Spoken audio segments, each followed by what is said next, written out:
Tutorial Kuliah Hukum Pidana. Topik ke-17 dari 30 topik. Pertanggungjawaban berdasarkan kesalahan. Disediakan di channel Global Tutorial. Di pidananya seseorang tidaklah cukup dengan membuktikan bahwa orang itu telah melakukan perbuatan yang bertentangan dengan hukum atau bersifat melawan hukum. Jadi, meskipun perbuatannya memenuhi rumusan delik dalam undang-undang dan tidak dibenarkan, namun hal tersebut belum memenuhi syarat untuk penjatuhan pidana. Untuk dapat dipertanggungjawabkannya orang tersebut masih perlu adanya syarat bahwa orang yang melakukan perbuatan itu mempunyai kesalahan atau bersalah. Dengan perkataan lain, orang tersebut harus dapat dipertanggungjawabkan atas perbuatannya atau jika dilihat dari sudut perbuatannya, perbuatannya harus dapat dipertanggungjawabkan kepada orang tersebut. Dalam hal ini berlaku asas tiada pidana tanpa kesalahan atau Geen-straffe ohne Schuld atau Geen-straf zonder Schuld atau nulla poena sine culpa. Culpa, di sini dalam arti luas, meliputi juga kesengajaan. Asas ini tidak tercantum dalam KUHP Indonesia, atau dalam peraturan lain. Namun berlakunya asas tersebut sekarang tidak diragukan. Akan bertentangan dengan rasa keadilan, apabila ada orang yang dijatuhi pidana padahal ia sama sekali tidak bersalah. Pasal 6 ayat 2 Undang-Undang Nomor 48 Tahun 2009 tentang Kekuasaan Kehakiman berbunyi, tiada seorang pun dapat dijatuhi pidana, kecuali apabila pengadilan karena alat pembuktian yang sah menurut undang-undang, mendapat keyakinan bahwa seorang yang dianggap dapat bertanggung jawab, telah bersalah atas perbuatan yang dituduhkan atas dirinya. Bahwa unsur kesalahan itu, sangat menentukan akibat dari perbuatan seseorang, dapat juga dikenal dari pepatah, Jawa, sing salah, seleh, yang bersalah pasti salah. Untuk adanya pemidanaan harus ada kesalahan pada si pelaku. Asas tiada pidana tanpa kesalahan, yang telah disebutkan di atas mempunyai sejarahnya sendiri. Ada 5 kriteria keputusan yang digunakan untuk menentukan apakah suatu insiden melibatkan suatu pelanggaran hukum pidana. Eksplorasi kriteria ini akan menunjukkan masalah yang melekat dalam skema hukum dari klasifikasi kejahatan. Untuk dipertimbangkan sebagai suatu kejahatan, suatu perbuatan harus patut diperhatikan, merupakan pelanggaran hukum, baik undang-undang atau kasus, memiliki hukuman yang ditentukan dalam hukum. Mengenai aktor, maka dia harus mempunyai niat untuk melakukan kejahatan, ia harus bertindak tanpa pembelaan atau pembenaran. Meskipun kriteria ini mungkin tampak mudah, namun agak sulit dalam aplikasinya. Salah satunya yaitu karena dalam masyarakat kita tidak dapat dituntut untuk hal yang kita pikirkan, tetapi dapat dituntut hanya jika ada perbuatan yang terbukti melanggar hukum yang berlaku. Perbuatan pidana hanya menunjuk kepada dilarang dan diancamnya perbuatan dengan suatu pidana. Apakah orang yang melakukan perbuatan kemudian juga dijatuhi pidana sebagaimana diancam? Ini tergantung dari soal apakah dalam melakukan perbuatan ini dia mempunyai kesalahan. Sebab asas dalam pertanggungjawaban dalam hukum pidana ialah, tidak dipidana jika tidak ada kesalahan. Asas ini tidak tersebut dalam KUHP tapi dalam kenyataannya juga berlaku di Indonesia. Untuk menjatuhkan pidana, dijumpai beberapa pendapat antara lain, 1. Vos menjelaskan bahwa tanpa sifat melawan hukumnya perbuatan tidaklah mungkin dipikirkan adanya kesalahan, namun sebaliknya, sifat melawan hukumnya perbuatan mungkin ada tanpa adanya kesalahan. 2. Muljatno menyatakan lebih baik dengan kalimat bahwa orang tidak mungkin dipertanggungjawabkan, dijatuhi pidana, kalau dia tidak melakukan perbuatan pidana, tetapi meskipun melakukan perbuatan pidana tidak selalu dia dapat dipidana. 3. John Kers di dalam keterangan tentang Skuldbegrip, membuat bagian atas 3 bagian dalam pengertian kesalahan yaitu, a. selain kesengajaan atau kealpaan, b. meliputi juga sifat melawan hukum, c. dan kemampuan bertanggung jawab. 4. Pompe berpendapat bahwa pengertian kesalahan mempunyai tanda sebagai hal yang tercela yang pada hakikatnya tidak mencegah kelakuan yang bersifat melawan hukum. 5. Mesjer mempunyai pandangan yang dapat disimpulkan mengenai pengertian kesalahan terdiri atas kemampuan bertanggung jawab. Adanya bentuk kesalahan yang berupa kesengajaan dan culpa. Tak ada alasan penghapus kesalahan. Pandangan Vos dan Mesjer terakhir tentang pengertian kesalahan ini mempunyai kesamaan tanpa mencampur-adukkan elemen melawan hukum di bidang kesalahan. Dari pendapat-pendapat tersebut di atas maka dapatlah dikatakan bahwa kesalahan itu mengandung unsur pencelaan terhadap seseorang yang telah melakukan tindak pidana. Jadi, orang yang bersalah melakukan perbuatan itu berarti bahwa perbuatan itu dapat dicelakan kepadanya.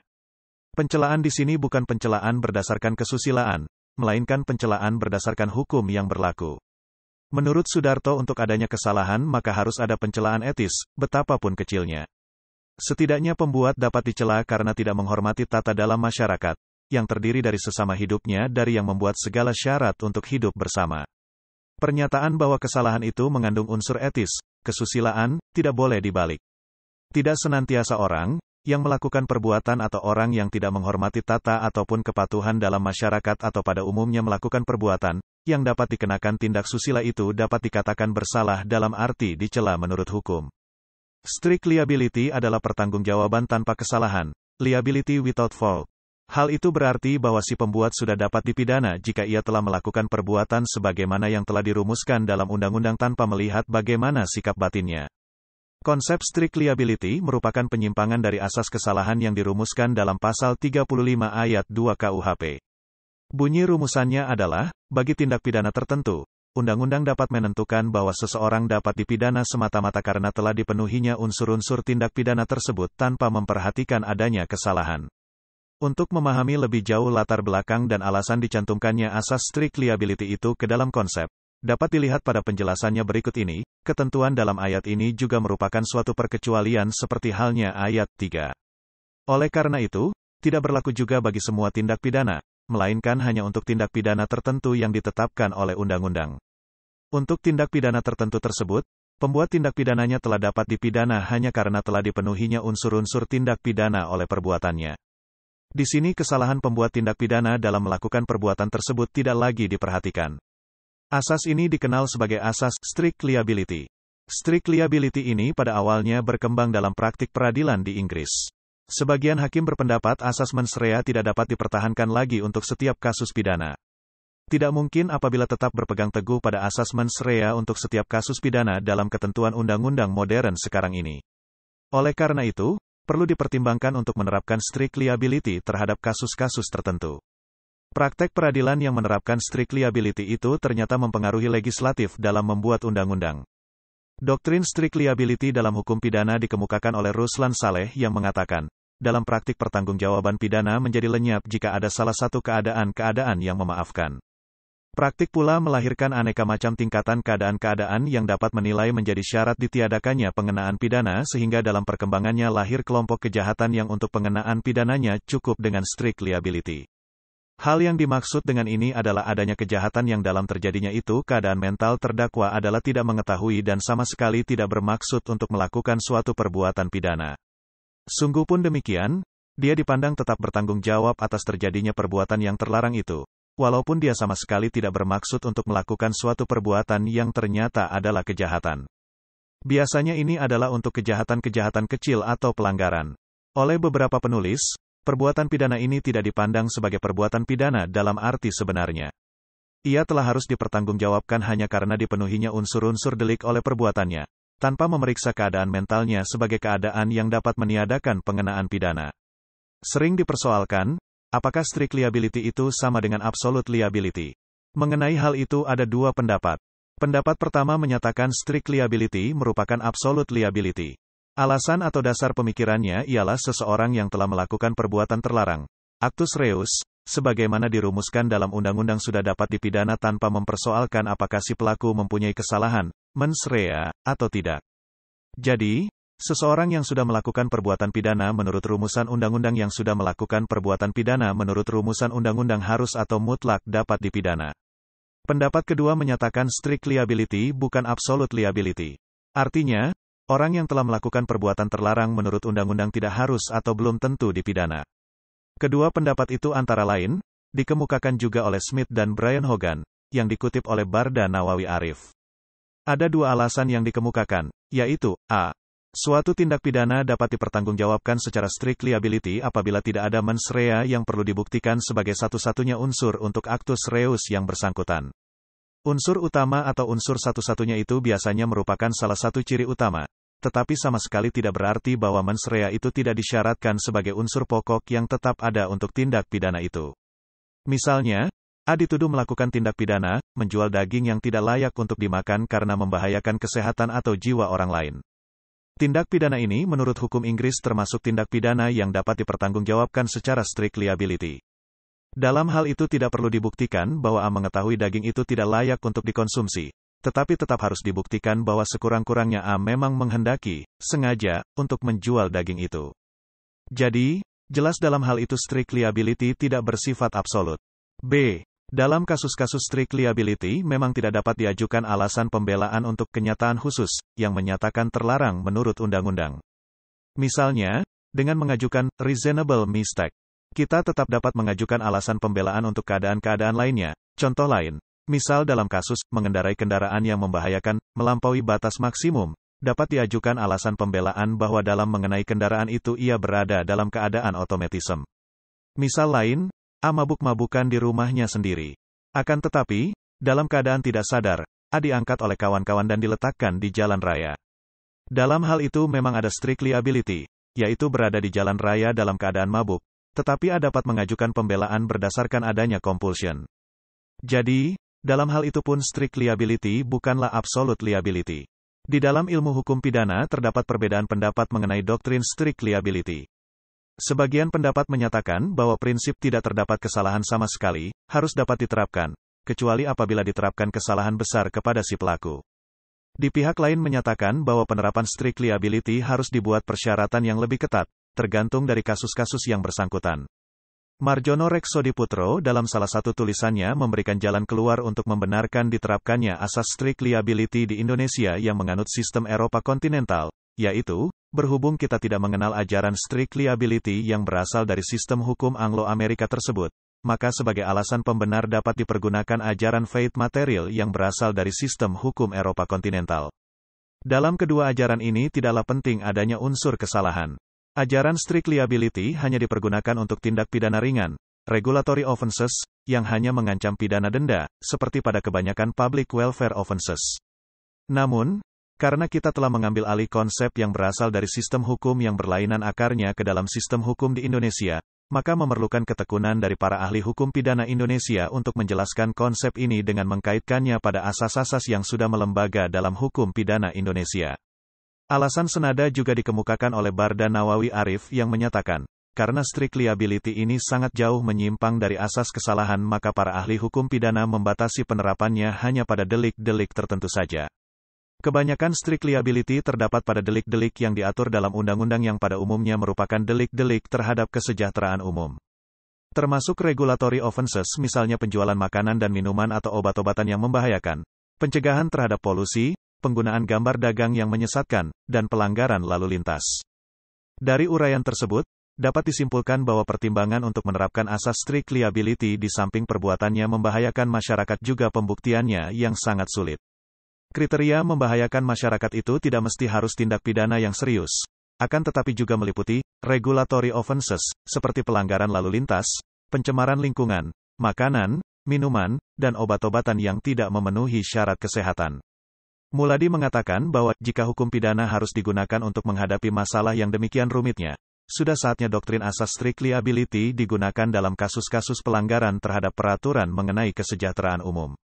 Pembuktian kesalahan dalam mempertanggungjawabkan pembuat bukan hal yang mudah. Jadi, perumusan konsep strict liability dalam KUHP Indonesia merupakan jalan pemecahan kesulitan dalam pembuktian kesalahan dan pertanggungjawaban pidana. Lebih jauh Muladi mengatakan bahwa perumusan strict liability dalam KUHP baru merupakan refleksi dalam menjaga keseimbangan kepentingan sosial. Dengan demikian, strict liability merupakan konsep yang digunakan dan diarahkan untuk memberikan perlindungan sosial dalam menjaga kepentingan masyarakat terhadap aktivitas-aktivitas yang dapat menimbulkan kerugian bagi masyarakat, baik kerugian fisik, ekonomi maupun social cost. Barda Nawawi Arif memberikan kriteria batas-batas yang harus diperhatikan apabila kita akan menerapkan asas strict liability yang merupakan penyimpangan dari asas kesalahan. Batas-batas itu adalah, 1. Sejauh mana akibat-akibat yang ditimbulkan oleh perkembangan delik-delik baru itu mengancam kepentingan umum yang sangat luas dan eksistensi pergaulan hidup sebagai totalitas. 2. Sejauh mana nilai-nilai keadilan berdasarkan Pancasila membenarkan asas ketiadaan kesalahan sama sekali.